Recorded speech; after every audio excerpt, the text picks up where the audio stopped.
ito have been here 500 years. Kumbaga, witness to ang structure na to is a witness in the history of the island of Cebu.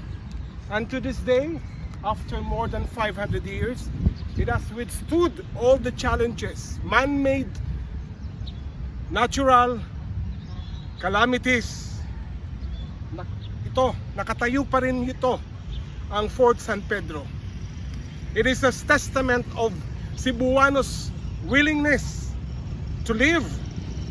It is a testament of Cebuanos' resiliency, that despite all the adversity, may it be man-made, may it be natural-made, babangon ang Sugbu. You might be wondering bakit ang bilis makabangon ng Cebu. First, these are my theories. Personal theory ko lang po ito. Una, ang ugali ng mga Cebuano. Ang pag-uugali ng mga Cebuano. It has been shown, kasi meron na tayong social media. You can check your social media accounts. Cebuanos, instead of whining, instead of claiming, instead of asking, nasaan ang Pangulo? We didn't do that. You haven't heard of or read that in social media. Instead, ang hinahanap namin, nasaan ang kuryente? Since December 16, wala pang kuryente. Luckily, sa amin ngayon, merong kuryente na. But there are some areas in Cebu na walang kuryente. Nasaan ang kuryente? Nasaan ang tubig? Yung maiinom na tubig, dahil as of this day, wala pa rin kaming tubig sa aming pamamahay. Meron patak-patak lang, but there are areas in Cebu na wala talaga. Nasaan ang internet connection? The fast internet connection, because Cebu have the biggest BPO industry in the Philippines. In fact, the third in the world. Ang manpower ng BPO ang nagbibigay, fueling the economy of the province. Yung matatalinong mga Cebuano are there in the BPO, outsourcing, yung ginagamit ang intellect nila, ang skills nila. So yun ang hinahanap namin. We didn't ask kung nasaan ang Pangulo. That is not within our character. Ang mga Cebuano are very creative, artistic. Gagawa sila ng paraan, diskarte. And I have noticed, 4 days after the devastation that ruined almost all the structures here in the city of Cebu, Cebuanos took it to themselves. Nalinisin ang kapaligiran, the debris that were left behind, scattered all over my city, on the streets, on different structures that could cause harm, illnesses, or injury to the people who are using the pedestrian. Yung mga public workers, city workers, no?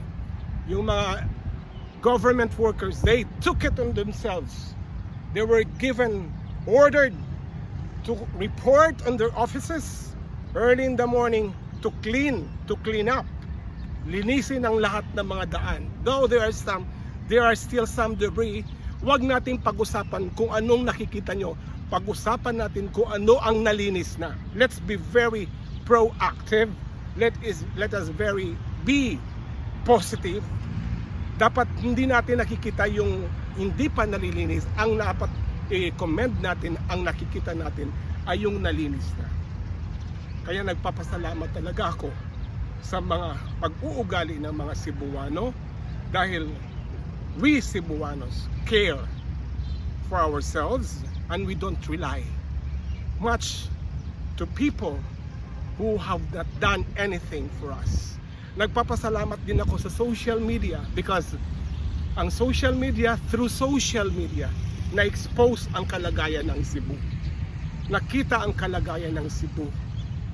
It's not because of the mainstream ABS-CBN who reported the sad fate of the Cebuanos. It is mismo yung mga taong nakapag-experience ng horror dito sa Cebu. They've shared it, they have posted it, they have reposted it, and shown to the world kung ano ang totoo, kung ano ang totoong nangyayari sa Cebu. The horror, the pain, the agony, the anguish. Kasi sa mainstream media, maliit lang na clips ang nakita ko few days after when I watched the news. It wasn't thorough. It wasn't a thorough coverage. Siguro dahil sa napakalawak talaga ng devastation. Kaya nagpapasalamat din ako sa mga responsible social media users. Dahil sa kanila na ipakita sa buong mundo kung anong totoong nangyayari sa Cebu. The volunteers, ang tinatawag natin ngayon na mga bagong bayani, the frontliners, the electric linemen, the street sweepers, the fire truck drivers, and the firemen,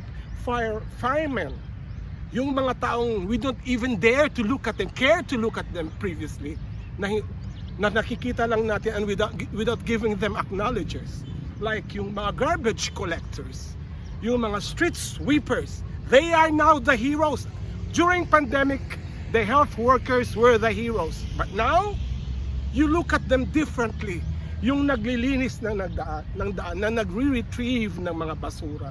Yung mga linemen who were heroes who take risk of their life para ma-restore na lang talaga ang electricity. Nagpapasalamat kami sa kanila. Because despite how hard to reinstall the electricity, to clean that gargantuan garbages, debris, ito ang mga taong to ang halos pinabayaan na nila ang kanilang pamilya, who didn't even enjoy the holiday, the Christmas holiday, so they could be in the street para linisin ang aming mga daan. These are the heroes here in Cebu. Sila ang mga bagong bayani. As to the politician, kahit naman siguro sino pa ang nakaupo na politician who will be seeking for re-election, they would be doing the same. Impress the people. Impress them. This is not the right platform right now to discuss how I gauge our elected officials. But sabi ko nga, the premise here, kahit na sino na mga government official who will be seeking for re-election, considering the situation, the critical situation right now, talagang magpapakitang kilas. Kaya lang, my mother taught me one thing: do not rely your life. Whoever sits in power, you take it to yourself. You be accountable to yourself. And that's what I did.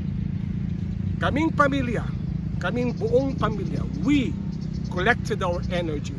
Yung abogado ko came here with waters, with food, because they knew we're lacking in waters. From Masbate, Attorney Ralph and Attorney Kim came to Cebu sorry, prior to a few days before Christmas, bringing the much needed water. Was more expensive, more precious than gold, brought foods for us. And the dampened spirit of my family rise up, ignited, kasi buo kaming pamilya. Yan ang isang bagay na tandaan nyo. In times of adversity, you can count on your family. Doon nang gagaling ang lakas ng loob, ang pagmamahal at tiwala sa pamilya. And it has been proven.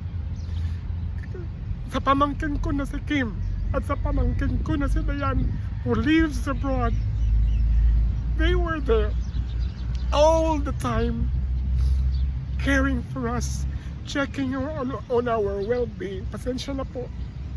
Kaya nagpapasalamat ako why I am here standing, talking to you, showing the truth about my Cebu, because of the strength given to me by my family.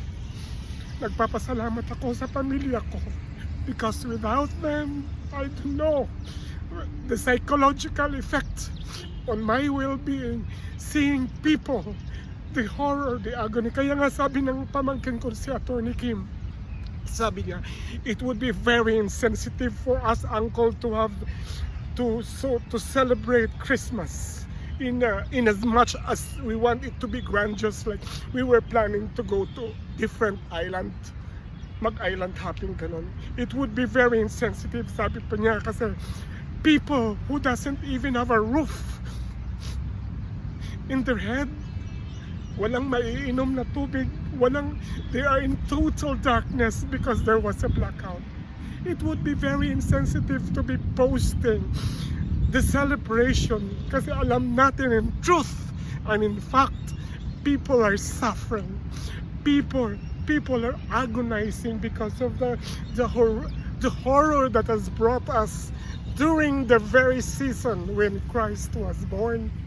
Will I question the Lord? Bakit ito pinaranas sa amin? No! He knows better.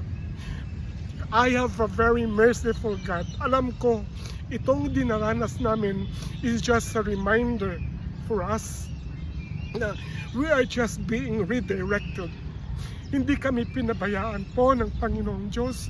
We are just being redirected kung anong dapat, what to address. The global warming, the climate, the arrogance of the people who are embracing so much material things, confusing what matter most in life. Ngayon, iba na ang pagtingin natin sa mga linemen, mga electric linemen. They are the heroes. Yung mga garbage collectors, yung tagakuha ng mga basura, we are just throwing our garbages irresponsibly. Now we look at them with so much honor and respect. Nakikita na natin ang mga paghihirap ng mga totoo, yung mga ordinaryong tao. Nakikita din namin yung mga different municipalities and neighboring cities, provinces who helped us. I cannot forget the help given to us by Cagayan de Oro. Davao, yung Davao ang napakalaking tulong sa amin. Different countries like Israel, United States, Japan, yung mga ibang countries. Kasi alam po ninyo, every time na may mga devastation sa different regions in the Philippines, Cebu has always been the forefront of helping. Cebu to this day, in fact 2 days ago, had been acknowledged as the 5th richest city in the Philippines. Cebu, as of the recent, is still have maintained Cebu province, the richest, the richest province in the Philippines. That's the reason kaya madali kami makarecover. But what is that richness if it's not properly used? What is that richness if your soul is dark and dirty, or even you're soulless, you apathize, you don't care about people? What is important is the richness of your character, of your soul. Ganun po ang Cebu. I am very proud Cebuano. Alam ko po na itong nangyayari sa amin is just, we are just being redirected to be humbler, to be kinder, to be more compassionate, to be mindful, to be more responsible. Kaya nagpapasalamat po ako sa inyong lahat, sa inyong pagmamahal, sa inyong mga dasal. Alam ko po that maliit lang tong yung YouTube channel ko, but marami po ang nanunood at nararamdaman kung ano man ang meron na sa kalooban ko ngayon. Nagpapasalamat po ako sa inyo. And to all my relatives worldwide who sent me messages, ang dami po kayo. I cannot answer you individually because every words that I post, my reply, it goes back, the horror goes back to me. Iniiyakan ko po yan. But nagpapasalamat po ako, nababasa ko po lahat ng mga messages nyo. And deep in my heart, I would really thank you. Okay po kami. My family is safe. Our properties had no damages. Kaya lang talaga, how can I be entirely okay when I know that most of the Cebuanos are suffering in darkness, in silence? Marami pa po Kung meron kayong maibibigay na tulong, tulungan po ninyo ang CEBU. Kasi CEBU, kung kayo naman naghihirap, kami naman ang unang-unang tumutulong sa inyo, di ba? Maraming salamat po. Maraming salamat. Thank you. And I love you. I love you.